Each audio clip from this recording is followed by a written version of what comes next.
Plus minus minus rho जी H1 minus H2 कौन है ये? H1 माइनस H2 कौन है? H है ना, इसके ऊपर क्या आएगा कोई? अच्छा ये जीरो है, ये जीरो है, तो रो जी एच इधर आएगा तो प्लस रो जी H half rho V2 square minus V1 square rho rho ये 2 इधर आ जाएगा, क्या बन जाएगा ये 2GH is equals to V2 square minus C1 square. इसको बोलते हैं इक्वेशन नंबर 1। इसको क्या बोलते हैं? Equation number 1। अभी यहाँ पर इक्वेशन ऑफ कंटिन्यूटी लगा, क्या बोलती है equation of continuity? A1 V1 is equals to A2 V2। यहाँ पर इस पॉइंट का जो एरिया है वो A1 है और ये छोटी सी ओरिफिस का जो एरिया है ये क्या है? A2। ठीक है बेटा, ये A2 है और ये A1, ठीक है ना। तो यहाँ से अगर मैं V1 को अकेला कर दूँ तो V1 क्या हो जाएगा? बोल A2 V2 बाय सही है। इसको पुट करते इक्वेशन 1, क्या बोलेगा equation 1? 2GH equals to V2 square को ऐसे रहने दो, V2 स्क्वायर को ऐसे रहने दो माइनस V1 की यहाँ पर क्या आएगा? बोल A2 V2 bye A1 the whole square. क्या बनेगा ये? V2 square A2 by A1 the whole square, सही है ना। A2 by A1 the whole square V2 square, सही है। ये स्क्वायर इन दोनों को दिया, ये स्क्वायर दोनों में क्या कॉमन आ रहा है? V2 स्क्वायर कॉमन, क्या बचा? 1 minus A2 minus A1 the diagram देख करके मुझे बताना बेटा, A2 की वैल्यू A1 से कंपेयर करके जल्दी बताना। ये A1 है, ये A2 है, जल्दी बोल। ये A1 है, ये A2 is very much lesser than A2। बहुत छोटा है, किसकी वैल्यू पर? A1। तो एक नंबर जो कि बहुत छोटा है उसको डिवाइड करें एक नंबर जो कि उससे बहुत बड़ा है, आंसर कैसा आएगा? 0.0 ऐसा कुछ आएगा और फिर उसका स्क्वायर और छोटा 0.0000, यानी इसकी वैल्यू अप्रॉक्सीमेटली कितनी आएगी? 0 आएगी। Therefore neglecting A2 by A1 का, क्यों नेग्लेक्ट करो उसको समझ में आ रहा है? क्यों नेग्लेक्ट करो उसको समझ में आ रहा है भाई? A2 बहुत छोटा है, A1 बहुत बड़ा है, ऊपर बहुत छोटा नंबर, नीचे बहुत बड़ा नंबर, आंसर 0 पॉइंट समथिंग आएगा और फिर उसका स्क्वायर और 0.00 समथिंग आएगा। तो 0.00 को अप्रॉक्सीमेटली क्या ले सकते हो? 0, उसको हटा ही देना, वो 0 हटा, तो बचा क्या फिर? V2 स्क्वायर इंटू 1, तो 2GH is equals to V2 square. 2GH is equals to V2 square, क्या हो जाएगा ये? V2 is equals to under root 2GH, पर V2 को मैंने क्या लिया था वो? V, यानी कि V is equals to under root. This is the formula of speed of efflux.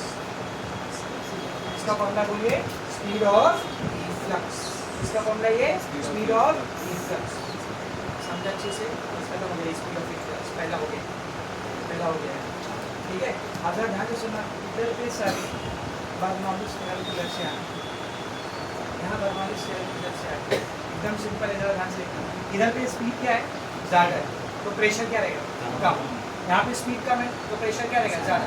इधर ज़्यादा प्रेशर, इधर कम प्रेशर, इसलिए तो पानी बाहर आ रहा है, हम लोग गाड़ी में, ठीक है। अच्छा, इसमें एक चीज़ नोटिस करना है, यहाँ से निकलने वाले पानी की स्पीड किस पर डिपेंड करती है? सिर्फ हाइट। अगर आपने छेद यहाँ पर बनाया तो कुछ स्पीड रहेगी, छेद यहाँ पर बनाया तो कुछ स्पीड रहेगी, इधर ज़्यादा स्पीड रहेगी नीचे, क्योंकि वो हाइट ज़्यादा है। हाइट जितनी कम रहेगी पानी की स्पीड उतनी कम है, समझ रहे? अच्छा, इसको ना टोरिसेलिस लॉ भी कहते हैं, और क्या बोलते हैं इसको? बोल टोरिसेलिस लॉ। असल में ये फॉर्मूला किसका मालूम? फ्री फॉलिंग ऑब्जेक्ट की वेलोसिटी का फॉर्मूला है। इसका फॉर्मूला बोल, फ्री फॉलिंग ऑब्जेक्ट की वेलोसिटी। इधर देख समझ, यहाँ पे एक ऑब्जेक्ट रखा हुआ था, आपने इसको क्या किया? यहाँ से नीचे फेंका ऐसा, अभी यहाँ कहीं पहुँचा था, यहाँ कहीं पहुँचा था, h डिस्टेंस कवर करके, कितना डिस्टेंस कवर करके? ये फ्री फॉल कर रहा है कि नहीं? फ्री फॉल कर रहा है। मैंने आपसे पूछा यहाँ पर इसकी स्पीड क्या है, निकालो, तो निकालते हैं। इक्वेशन है अपने पास v square equals to u square plus 2as है। इसकी स्पीड फाइनल यही है ना, वही तो मुझे निकालना है। शुरू में रुका हुआ था तो स्पीड कितनी रहेगी? 0, 2। नीचे की तरफ एक्सेलरेशन कौन सा लगता है? Acceleration due to gravity. h displacement कितना किया इसने? h, तो क्या है ये? 2gh। स्क्वायर के अंदर मिलेगी तो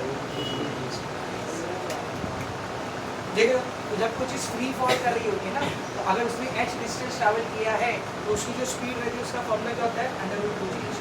तो टोरिसेली नाम के जो साइंटिस्ट हैं उन्होंने सबसे पहले बात पता की, कि जब भी हम लोग ओरिफिस बनाते हैं और उसमें से इफ्लक्स बाहर आता है तो उसकी स्पीड का फॉर्मूला फ्री फॉलिंग ऑब्जेक्ट की स्पीड के फॉर्मूले क्या होता है, बराबर होता है। इसी को बोलते हैं टोरिस रिस्क। इसी को क्या बोलते हैं, बोल टोरिस रिस्क। यहाँ पे दिया होगा स्पीड ऑफ इफ्लक्स हेडिंग है। The word efflux means fluid outflow. Torricelli discovered that the speed of efflux from an open tank is given by the formula identical to that of a free falling body.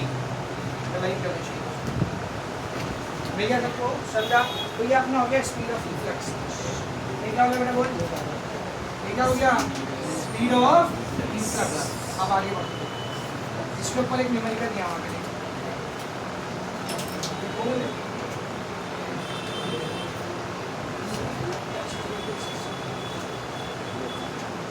वहाँ पे एक numerical है, देखिए page number 53, sorry 52, numerical number 2.12, 1 हुआ था ना, ये 1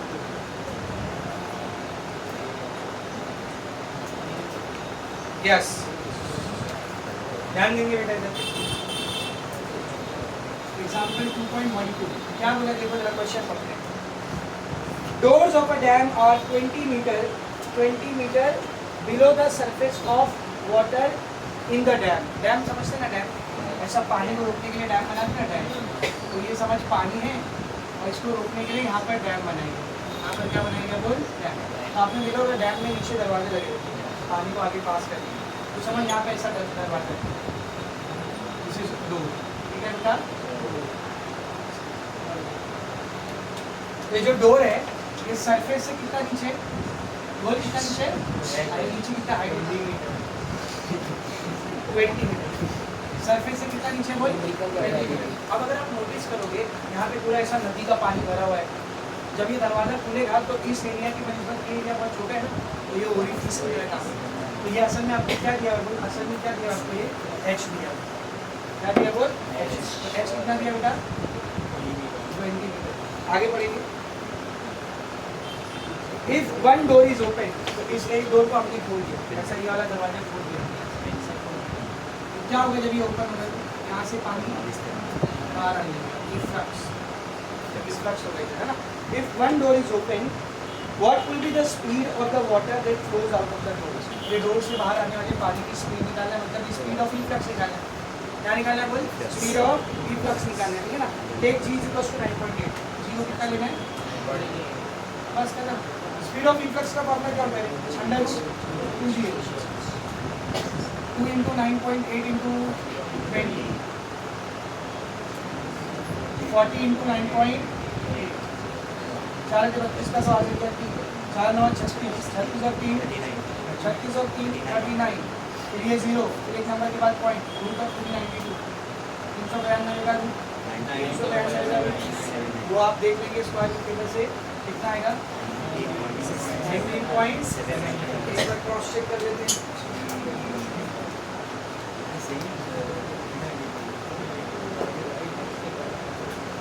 square root of 19.79,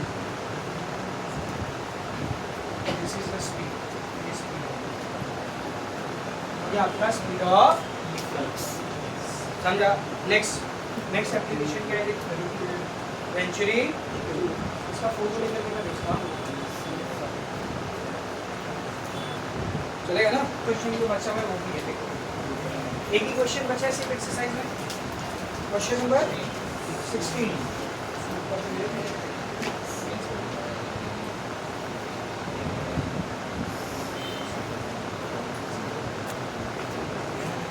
देखो क्वेश्चन नंबर 16 में क्या बोला इसने, क्वेश्चन पढ़ेंगे। With what velocity does water flow out of an orifice in a tank? तो एक टैंक है ऐसा, इस टैंक के अंदर ऐसा पानी भरा हुआ है, इस टैंक के अंदर एक पानी भरा हुआ है ऐसा, और यहाँ पर ओरिफिस है, यहाँ पर क्या बेटा ओरिफिस है। इस ओरिफिस से पानी किस स्पीड से बाहर आएगा वो निकालना है, मतलब क्या निकालना, स्पीड ऑफ इफ्लक्स। अभी देखिए ना, इसी को तो क्या बोलते हैं, स्पीड ऑफ इफ्लक्स। तो बोला क्या उससे जरा पूरा नहीं हुआ, orifice in a tank with gauge pressure of 4 into 10⁵ Newton per meter square before the flow starts. मतलब जब फ्लो स्टार्ट नहीं होता, फ्लो स्टार्ट नहीं होता मतलब ये ओरिफिस कैसा है बोल, बंद है, ऐसा बंद है, ओरिफिस बंद है, उस टाइम का गॉज प्रेशर है। गॉज प्रेशर किसको बोलते हैं? इस पॉइंट पे जो प्रेशर रहेगा और सरफेस के ऊपर जो प्रेशर रहेगा, इन दोनों के बीच का डिफरेंस। तो सरफेस के प्रेशर को क्या बोलते हैं हम लोग? P not, atmospheric pressure. आगे पॉइंट का प्रेशर पी, तो आपको क्या दिया बोल? P minus p not. कितना दिया? P minus p not. ये गॉज प्रेशर याद है ना, एकदम पहले लेक्चर में पढ़ा है। इसका क्या आपको गॉज प्रेशर होगा? 4 into 10⁵। ये गॉज प्रेशर दिया। अब बोला क्या है, बाद में क्या हुआ? बाद में क्या हुआ, हमने ये ओरिफिस को खोल दिए, बाद में हमने इस ओरिफिस को ऐसा खोल दिया। अब जाहिर सी बात है क्या होगा, जब ओरिफिस को खोलेंगे तो पानी बाहर आने लगेगा, इन्फ्लक्स होगा, इधर इसी की स्पीड निकालना है। तो जब ओरिफिस बंद था उस वक्त गॉज प्रेशर क्या है? स्पीड निकालना। क्या ये हाइट दी नहीं है? Before the flow start height दी है क्या? हर स्पीड ऑफ इन्फ्लक्स का फॉर्मूला है अंडर रूट कुछ है। अब क्या करूँ? तो ये जानबूझ के दिया आपको गॉज प्रेशर। अभी देखते हैं क्या जानबूझ है। डेंसिटी ऑफ वाटर रो, रो कितना लेने बोला है वो? 1000 kg पर मीटर। अभी कितना प्यारा क्वेश्चन है, देखो। जब ये बंद है ओरिफिस, ये की हाइट को h मान लेते हैं, तो याद करो पहला लेक्चर हमने गॉज प्रेशर का फॉर्मूला निकाला। ये लिक्विड कॉलम का क्या प्रेशर है? ρgh, याद है? निकाल चुके हो पहले लेक्चर में निकाले थे। तो जब वो स्विमर वाला क्वेश्चन थे, तो p माइनस पी नॉट की वैल्यू क्या थी? वो ρgh।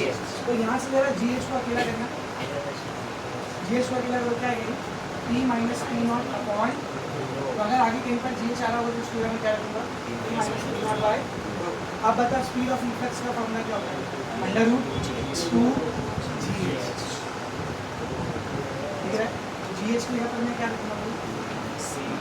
p minus p nought by, अब सबका वैल्यू तुम्हारे पास है, अगर वो ऐसी रहेगा, p माइनस पी नॉट कितना दिया? 4 into 10⁵ डिवाइडेड बाय रो, रो कितना है? 1000।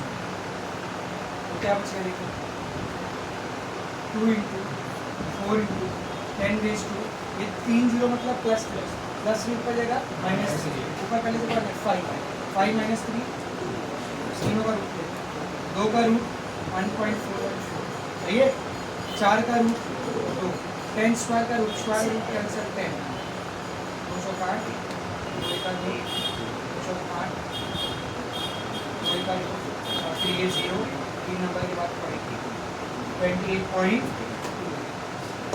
वैल्यू आ रही है 28.8, तो यही आंसर है। तो आपके एक्सरसाइज के सारे क्वेश्चन खत्म हो गए। अब जो टॉपिक थोड़े बहुत बचे हुए उसको फिनिश करते हैं।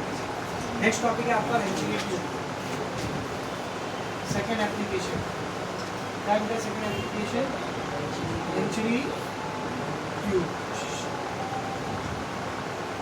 इस ये एक तरीके का ट्यूब होता है जिसका इस्तेमाल करते हैं हम लोग किसी भी फ्लूइड का पाइप के अंदर स्पीड निकालने के लिए। क्या करने के लिए बोल?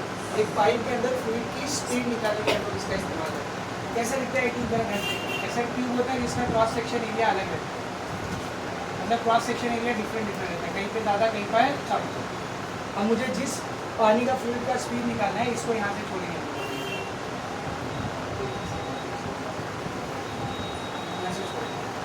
उस समय मैं 2 पॉइंट को यहाँ पर कंसिडर करता हूँ, एक पॉइंट इधर, एक पॉइंट इधर, दोनों का क्रॉस सेक्शन नोटिस कर बेटा, इसका ज़्यादा और इसका कम, और दोनों सेम हॉरिजॉन्टल लेवल पर है। तो यहाँ की स्पीड मान लेते हैं v1, यहाँ की स्पीड मान लेते हैं, यहाँ की स्पीड v1, यहाँ की स्पीड v2। अब मुझे पता ना दोनों जगह स्पीड सेम रहेगी क्या? कहाँ ज़्यादा रहेगी, कहाँ कम? जिधर एरिया कम वहाँ स्पीड ज़्यादा, इक्वेशन ऑफ टेंशन। और इधर एरिया ज़्यादा वहाँ स्पीड कम, मतलब इधर स्पीड क्या है? ज़्यादा है, इधर स्पीड क्या है? कम। बर्नौलीज़ थ्योरम क्या बोलता है? जहाँ स्पीड ज़्यादा वहाँ पर प्रेशर कम, और जहाँ स्पीड कम वहाँ पर प्रेशर ज़्यादा, यानी लिक्विड का यहाँ पे प्रेशर ज़्यादा और यहाँ पे प्रेशर कम। इस चीज़ को आप फील कर सकते हो। अगर मैं इन दोनों जगह पर एक ट्यूब कनेक्ट करूँ, इन दोनों जगह पर मैंने ऐसे ट्यूब कनेक्ट कर दिया बेटा, तो मैं क्या नोटिस करूँगा बेटा? क्या नोटिस करूँगा? यहाँ प्रेशर कम है ना, तो यहाँ पे जो फ्लूइड चलेगा वो कम चलेगा, यहाँ प्रेशर ज़्यादा है तो यहाँ पे जो फ्लूइड चलेगा वो ज़्यादा चलेगा। अब दोनों की हाइट में आपको कुछ ना कुछ डिफरेंस दिख रहा है कि नहीं? इन दोनों की हाइट में जो डिफरेंस है इस साइड के ट्यूब में और इस साइड के ट्यूब में जो डिफरेंस है इसको बोलते हैं h। इनकी हाइट में कितना डिफरेंस है बोल? h difference. इवेंचुअली ट्यूब काम किसके लिए आती है? इस साइड की वेलोसिटी समय मुझे पता है, मेरे को यहाँ पे निकालना है, तो आप इसको मेरे से निकाल सकते हैं। देखते हैं कैसे निकाल सकते हैं, सब लोग ध्यान से निकालें। सबसे पहले बर्नौलीज थ्योरम यूज करें। P1 plus half rho V1 square equals to P2 plus half rho V2 square. Sir rho g h नहीं तो नहीं लिखे सर, दोनों का हॉरिजॉन्टल लेवल सेम है, दोनों हॉरिजॉन्टल इसलिए h आएगा ही। ठीक है, सही है। अब जरा बेटा यहाँ पर ध्यान से देखना सब, ये P1 को ऐसे बन दे प्लस P2 इधर आएगा तो माइनस, ये हाफ रो V2 स्क्वायर को ऐसे बन दे plus half rho V1 square करें तो minus half rho V1 P1 minus P2 ऐसे, दोनों में से हाफ रो कॉमन, क्या बच गया V2 स्क्वायर माइनस बोलते इक्वेशन नंबर 1। ठीक है, मेरा ध्यान से देख, यहाँ पे लिक्विड ज़्यादा क्यों चला है? यहाँ पे लिक्विड ज़्यादा क्यों चला है? क्योंकि यहाँ का प्रेशर ज़्यादा है। और यहाँ पे लिक्विड कम क्यों चला है? क्योंकि यहाँ का प्रेशर कम। तो इन दोनों के चढ़ने में जो डिफरेंस आया है वो इन दोनों के प्रेशर के डिफरेंस के माइनस के बराबर रहेगा ना, डिफरेंस के बराबर रहेगा ना भाई। यहाँ का प्रेशर P1 है, उसके से ये हाइट चढ़ा है वो, तो देख P1 को मैं क्या लिख सकता बेटा, लिक्विड कॉलम का प्रेशर कैसे निकालना, रो जी एच ना, तो P1 क्या रहेगा, रो जी ये पूरी हाइट यहाँ से लेकर यहाँ तक की पूरी हाइट, समझ, इस पूरी हाइट को मैं x1 बोल देता हूँ और इस पूरी हाइट को निकालता हूँ x2, तो रहेगा रो जी x1 और P2 यहाँ का प्रेशर क्या रहेगा, वो लिक्विड कॉलम का प्रेशर क्या होता है, रो जी h, तो यहाँ की हाइट कितनी है कॉलम की x2, तो P1 माइनस P2 कितना रहेगा, रो जी x1 माइनस रो जी x2, दोनों में रो जी क्या बच गया x1 माइनस x2, बेटा ये पूरा x1 है ये पूरा x2 है, दोनों को माइनस करोगे तो x है।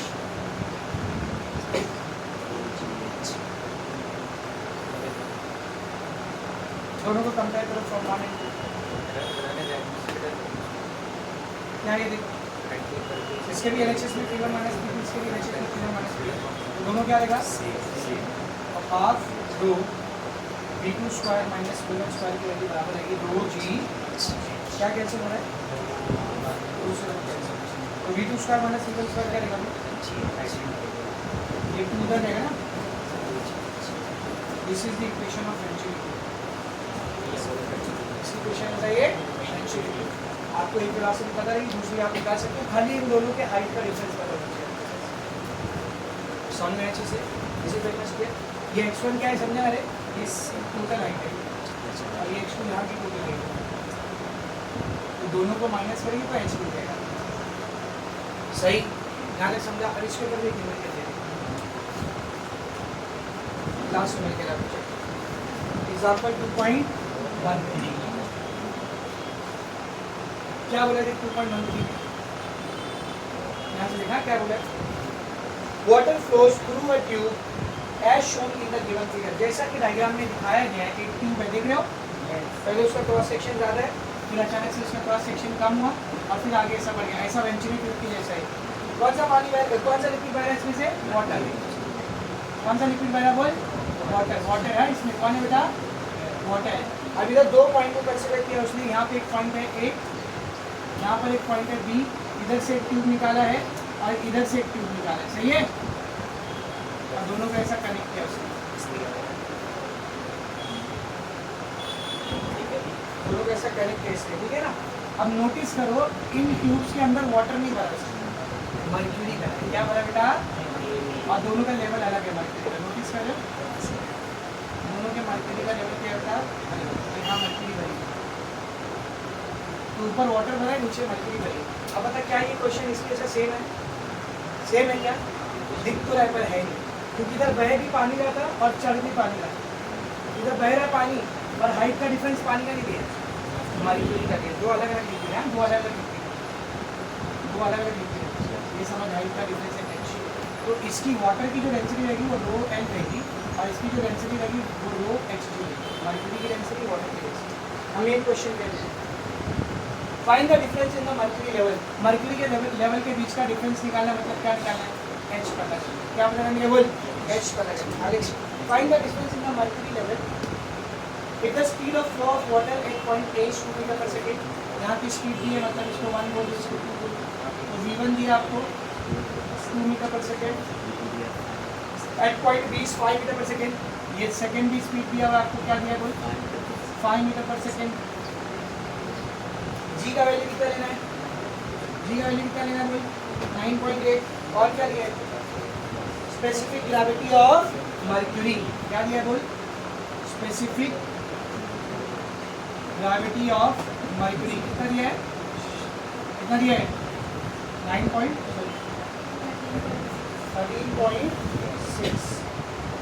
स्पेसिफिक ग्रेविटी क्या होता है मैंने आपको बताया, और स्पेसिफिक ग्रेविटी मैंने आपको बताया, इसलिए लिक्विड की डेंसिटी को वाटर की डेंसिटी से डिवाइड करते हैं तो उसको स्पेसिफिक ग्रेविटी बोलते हैं। मेरा ध्यान से देखना, स्पेसिफिक ग्रेविटी ऑफ मर्क्यूरी, इसका फॉर्मूला रहेगा density of mercury divided by density of water, density of,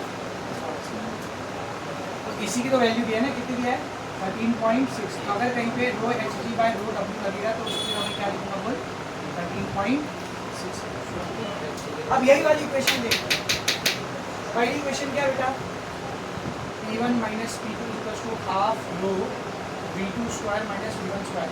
यहाँ पर जो रो होता है वो बहने वाले लिक्विड का रो होता है, इधर बहने वाला लिक्विड कौन है, वाटर, इधर क्या है बोल, रो डबल। अब दूसरी इक्वेशन क्या थी बोल, P1 minus P2 equals to rho ji h. यहाँ पर जो रो रहता है, ये जो ट्यूब में फ्लूइड चल रहा है उसका रो है, इधर ट्यूब में कौन सा फ्लूइड है, मर्क्यूरी, इस रो की जगह क्या है बोल, रो एच। दोनों का एलएचएस एलएचएस सेम, तो आरएचएस आरएचएस क्या रहेगा बोल, सेम। तो half rho W V2 square minus V1 square की वैल्यू रहेगी रो एच जी जी। सही है, अगर ध्यान से देखना है कि हाफ को ऐसे रहते हैं, ये V2 माइनस V1 स्क्वायर को ऐसे रहते हैं, रो एच जी को ऐसे रहते हैं, ये रो डब्ल्यू का मल्टीप्लाई करें वहाँ जाएगा तो डिवाइड, सबका वैल्यू को half as it is. V2 कितना है 5, V1 कितना है 2, रो एच जी बाय रो डब्ल्यू कितना दिया है 13.6, जी 9.8, एच निकालना है, इसको सॉल्व करो। 5 का स्क्वायर 25, 2 का square 4, 13.6 into 9.8 equals to 8 into h. 25 में से 4 गया 21/2 equals to 13.6 into 9.8 into h. H अकेला कर 21/2 इंटू 13.6 इंटू 9.8, ये दोनों इधर आके डिवाइड ही करेंगे ना, इसको सॉल्व कर देंगे आंसर। समझा से आंसर बताए तो ओल्ड टेक्स्ट बुक में ना क्वेश्चन गलत तरीके से सॉल्व किया, उसका मतलब को कंसीडर नहीं किया, उसने डायरेक्ट वाला फॉर्मूला यूज़ किया, रॉन्ग है। जब दोनों जगह लिक्विड सेम रहता है तब ये फॉर्मूला यूज, इधर दो अलग अलग लिक्विड है तो मॉलिक्यूल को अलग से कंसीडर करना पड़ता है, समझा ना। आप मैं आपको वैल्यू का बताता हूँ, 21 divide by 2 divide by 13.6 divide by 9.8, answer आ रहा है 0.078 मीटर। जिसकी टेक्स्ट में ये आंसर दिया है उनकी टेक्स्ट में सही सॉल्व किया उसने, और जिसकी टेक्स्ट में कुछ अलग आंसर है उनकी टेक्स्ट में रॉन्ग सॉल्व किया। समझ में आ रहा अच्छे से, चलो आगे देखेंगे। 7.87 सेंटीमीटर जिसकी टेक्स्ट में आंसर दिया है वो करेक्ट आंसर है, और जिनकी टेक्स्ट में 1.07 मीटर दिया उनकी टेक्स्ट में उसने रॉन्ग सॉल्व किया, ऐसे सॉल्व किया। वैसे भी आप कौन से टेक्स्ट का सोल्यूशन लिखा दिया वही सोल्यूशन लिखा जहाँ तक मेरा है, कुछ छोड़। लास्ट 3 एप्लीकेशन ध्यान से देखिए, लास्ट 3 एप्लीकेशन, इसमें कोई डेरिवेशन नहीं है, फॉर्मूला नहीं है, न्यूमेरिकल नहीं है, खाली थ्योरी समझना है, बहुत ही आसान है, सब कोर्स देखेंगे। सबसे पहला क्या है बेटा, लिफ्टिंग ऑफ एन एरोप्लेन। एक एरोप्लेन लिफ्ट कैसे करती है, एरोप्लेन को टेक ऑफ करते हुए देखो कभी ऐसा दौड़ती है, पहले वो रनवे पे रनवे रहती है ना, ऐसा लंबी सी रोड, उसके ऊपर एकदम फास्ट स्पीड में दौड़ती है, और फिर अचानक से दौड़ते दौड़ते ऐसा लगता है कोई उसको गोदी में उठा के सब कर गई, पायलट से फरिश्ते बाहर आके उठा देता है। जरा ध्यान से सुनो, इधर भी बर्नौली स्टेडियम काम करते हैं। लेट्स से ये एयरप्लेन है, ये इसकी विंग, ये इसकी दूसरी विंग, इसकी दूसरी विंग। तो अगर एयरप्लेन की दोनों विंग्स को आप देखोगे ना, उनको बहुत ही स्पेशल शेप से बनाया है, इनके शेप को एरोडायनेमिक शेप बोलते हैं। क्या बोलते बोल, एरोडायनेमिक शेप या एरोफॉइल भी कहा जाता है, एरोफॉइल भी कहा जाता है। वे विंग दिख रही है आपको, मैं क्या कर रहा हूँ, एक पिन को लिया, एक पिन को लिया और यहाँ से देख रहा उसका शेप कैसा है। तो यहाँ से देखने पे आपको उसका शेप कैसा दिखने वाला है,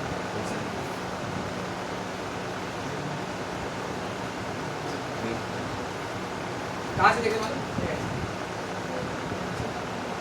यहाँ से समझा रहा। यानी नीचे का तो आपको फ्लैट दिखेगा, ऊपर पे आपको ऐसा कर्व दिखेगा, इसको एरोफॉइल शेप बोलते हैं। क्या बोलते बोल, एरोफॉइल शेप। तो समझिए एरोप्लेन ऐसा उड़ रही है, मतलब ऐसा रनवे पे भागी है, ऐसा रनवे पे भागी है, और सामने ऐसा हवा आ गया, सामने यहाँ से ऐसा हवा आ गई, ठीक है ना। ये एरोप्लेन ऐसा रनवे पे भाग गई, सामने से हवा आ रही है, एरोप्लेन भाग गई। आपने कौन सा सेक्शन बनाया, ये वाला सेक्शन। तो ये वाले सेक्शन की हवा कहाँ से आ रही बोल, सामने से। इधर सामने से हवा आ रही है, तो हवा मतलब है फ्लूइड, हवा मतलब है फ्लूइड। तो आने वाली हवा को, फ्लूइड को मैं स्ट्रीमलाइन या फिर फ्लो लाइन की नजर निकाल, देख रहे हो ये सामने से आने वाली हवा है, सामने से आने वाली हवा है। तो होता क्या है, विंग्स के नीचे जो हवा है ना, ये ऐसा सीधे सीधे चले जाती है, फ्लैट चले जाती है, उसमें कोई दिक्कत नहीं है। लेकिन विंग्स के ऊपर की जो हवा है, ध्यान से देखना बेटा, विंग्स के ऊपर की जो हवा है उसको एक्स्ट्रा स्पेस मिलता है, ये सीधा सीधा नहीं जाएगी, क्योंकि उसको यहाँ पर क्या मिल रहा है, एक्स्ट्रा स्पेस। और हवा को अगर कहीं जगह दिख रही है तो गपगनी से उधर भर जाती है। तो होता क्या मालूम, ये हवा एकदम तेजी से, एकदम स्पीड के साथ आकर के इस पोर्शन में भर जाती है। एक तो उसको जगह दिख रही है, इस वजह से स्पीड बढ़ी है, और दूसरा एयरप्लेन भागती भी बहुत तेज स्पीड, 300-400 की स्पीड से। तो इसका ओवरऑल नतीजा ये निकलता है कि नीचे की हवा की स्पीड तो कम रह जाती है और ऊपर की हवा की स्पीड क्या हो जाती है, एरोडायनेमिक शेप होने की वजह से। हवा को ज़्यादा स्पेस मिलता है, वो ऐसा कर्व हो जाती है, फास्ट हो जाती है, स्पीड में हो जाती है। तो ऊपर की हवा की स्पीड बढ़ गई है, नीचे की हवा की स्पीड क्या होगी बेटा, कम।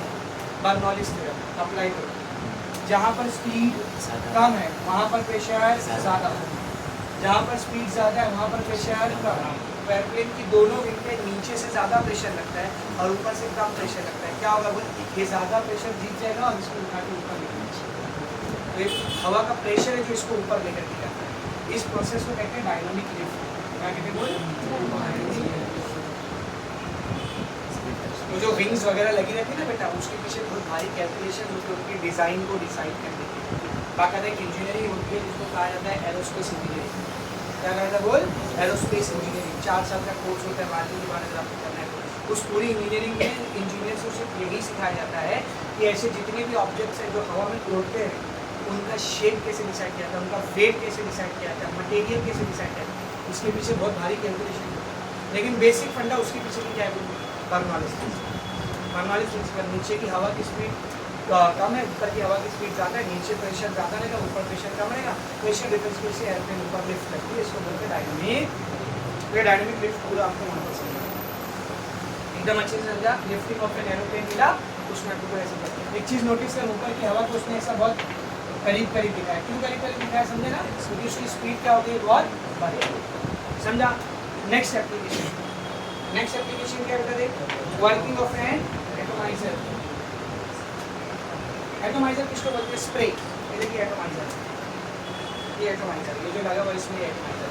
नीचे क्या बना है बोल, फ्लूइड, बीच में ट्यूब है, वो ट्यूब इससे कनेक्टेड है, और ऊपर लगी है पिस्टन। जब इस पिस्टन को मैं प्रेस करता हूँ तो फ्लूइड बाहर आता है। ऐसा कैसे, फ्लूइड पिस्टन को प्रेस करके बाहर आ जाता है, ऐसा कैसे हो जाता है, इसके पीछे भी बर्नौलीज, इसके पीछे भी क्या बोल, बर्नौलीज। चाहे आप अपना परफ्यूम ले लो, स्प्रे पेंट ले लो, कोई भी ऐसी चीज़ जो पिस्टन को दबाने पर बाहर आती है, उसके पीछे यही कंसेप्ट लगता है। देख कैसा कंसेप्ट है, इधर ध्यान से देखना, कर सको जो डायग्राम टेक्स्ट में बनाया वही डायग्राम में बना। ये कंटेनर है, ये देख, ये कंटेनर है जिसके अंदर फ्लूइड भरा हुआ है। जिसके अंदर क्या भरा हुआ है बोल, फ्लूइड। जैसे यहाँ पर ये कंटेनर, ये कंटेनर, इसके नीचे क्या भरा हुआ है बोल, फ्लूइड भरा हुआ है, ठीक है। अब इससे ऊपर गई है ट्यूब, इससे ऊपर क्या गई है बेटा, देखोगे आप लोग एक ट्यूब, इससे ऊपर के डायरेक्शन में ट्यूब ऐसा गई है,